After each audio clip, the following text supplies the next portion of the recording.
Okay, we're continuing here in the Orchos Yosher in the chapter of TEFILLAH of prayer. We finished a lot of the main ideas that he spoke about, and I would say from the great compliments that we received over Shabbos from our Choshev guest from Lakewood that we must be doing a good job listening over here between Mincha and Mariv, that the decorum and the said there's not so much talking in shul, Baruch Hashem. And it means there still must be a little bit of talking in shul. We still have what to improve upon, but Baruch Hashem, we're doing well. But tonight he comes and he speaks about the severity of punishment to those that treat the laws of tefillah, or treat tefillah itself in a light manner, not with the proper respect. And he writes like this: V'ayin b'Zohar Chodesh, it says in the Zohar Chodesh, the following: Modor Hasheni b'Gehinom, there's a second level of Gehinom. Nikra Shachas, it's called Shachas. V'eish Yeruka, it is a green fire. V'ein sham ki im chayshech, v'ein sham rachem im chlal. The only thing that exists in that part of Gehinom is darkness, and there's no mercy over there at all. V'sham, what goes on over there in that place in Gehinom? Danim mi sheyesh lo beis hakneses be'iroi. They judge the person who has a beis hakneses in his city. Ve'eno nichnas l'sham li'hispala, but he doesn't enter into the beis hakneses to daven. So he should know that waiting for him in the second level of Gehinom are the judgments, because he didn't come to shul, even though it's in his city, it's in his neighborhood, he could have been there, but he didn't come. Hamadu ashlishi, what is the third level of Gehinom? Nikra Duma, it's called Duma. V'sham nidayne mishena eina amen acham avarich. And over there, they have another judgment. The person who stands in shul and hears somebody say a bracha, and they don't answer amen, or I guess it would be by Kaddish, they don't answer amen, yeheshem me'rabba, and they're going to be judged in that area. Misha oine tefilasa piske piske, sha'oise tefillah piske piske, somebody who also makes his davening like with a lot of interruptions. He's davening, he gets up, he's here, he's there, he's doing different things, he's looking in the phone, he's busy. He's not there to daven, he's there to just be yoit, to fulfill his obligation of coming to shul, but he's got a lot of other things on his mind as well while he's in shul, and therefore he doesn't really get into the davening with the proper respect. Kagoyna mesape b'tfilasa, he's somebody who talks in the middle of davening. And then he goes back to davening, then he comes and he says, and by the way, one more thing I want to share with you. So a person that does these kind of things in the midst of his tefillah in shul, so this person is judged in that area of Gehinom. He goes back to davening, then he stops again. It sounds like over here he's saying someone that makes fun of his friend, ridicules his friend, that's even not in the middle of davening, that's stam. A person that ends up breaking up his davening, a person that doesn't take davening so seriously, so we can understand the connection. We said before, when you come to shul, we're standing in front of the Shekhinah. So a person who comes with the proper respect and the proper honor, and they do things in the right way, so they're showing that they believe the Shekhinah is here, they believe they're talking to the Shekhinah, and therefore we act accordingly. But somebody who makes light of the tefillah, and he gets involved in shmoozy, he gets involved in coming, sitting up and down, jumping over here, going over there, he davens, he stops, he davens, he stops, he's on the phone, he's answered, all the different things.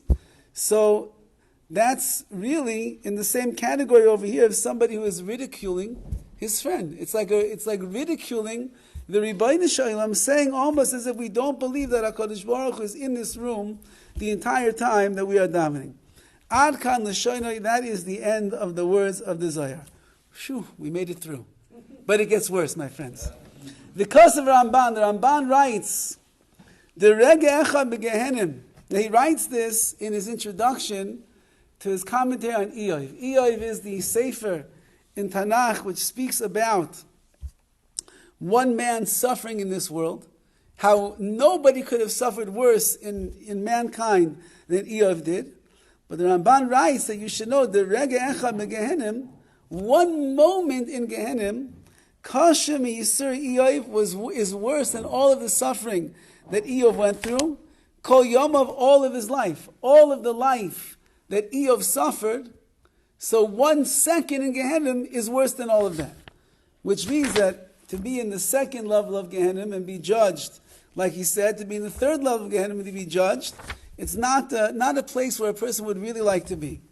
The Eish, v'ayim b'midrash, it says in the midrash, the Eish shel Gehinom, the fires of Gehinom, k'sha'adam rachayk mimena, if a person is far away from the fires, Taf lamed parsais, 430 parsais, a parsa is about 2 to 3 miles, so you'll make the calculation, it's quite far away, you're like 1,000 miles away from the fires, nichveba, you'll still get burned by the fires of Gehinom.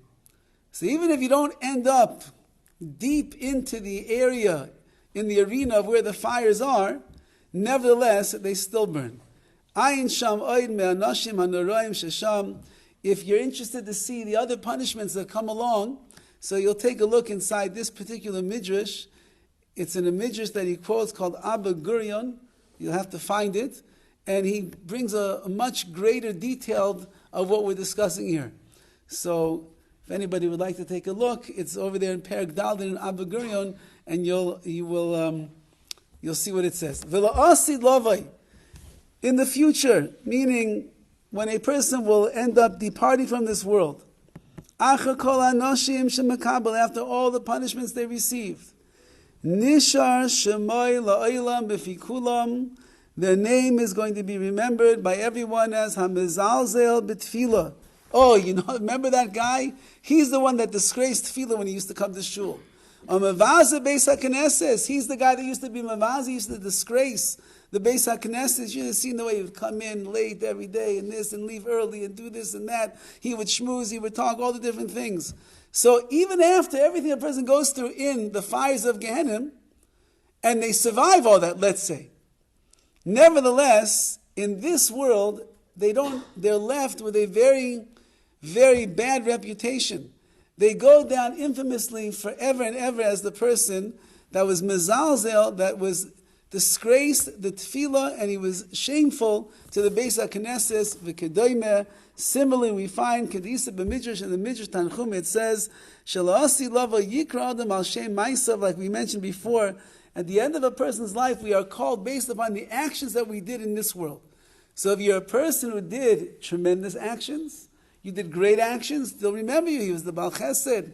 He's the guy that came to shul and he davened with so much kavanah. So whatever your ma'aseh, whatever your actions are when you leave the world, that is how you will be remembered. Okay, some of you probably have to go eat dinner after this. Probably have to go home and put on a smiley face when you see your wife and your kids. So we'll leave it here. We'll save the rest of the beautiful words of the Midrashim and the Zohar for tomorrow. It's interesting to watch from this perspective the difference between the Israelis and the Americans. When you quote the Zohar Chodosh and you talk about the fires of Gehinom, so the Israelis are like on the edge of their seat, they're like smiling. And all the Americans are like looking off into the distance, wondering when is this drasha going to end. So thank you for the chizuk, I appreciate it. And Be'ez Hashem, we will continue tomorrow, and that will carry us to the end of this part of the chapter, and then that will take us into some of the halachas, some of the laws of tefillah. Yes, you're also on the edge of your seat, Bob. It's okay. Why, if someone does not come to shul and he earns himself the second level of Gehinom, does the guy who comes to shul out of his busy day and he misses a couple amen, he goes lower, he's in bigger trouble than the guy who didn't even come at all? Right. I mean, I guess you have to know what it means if it's a guy's just like once in a while he's missing the amen.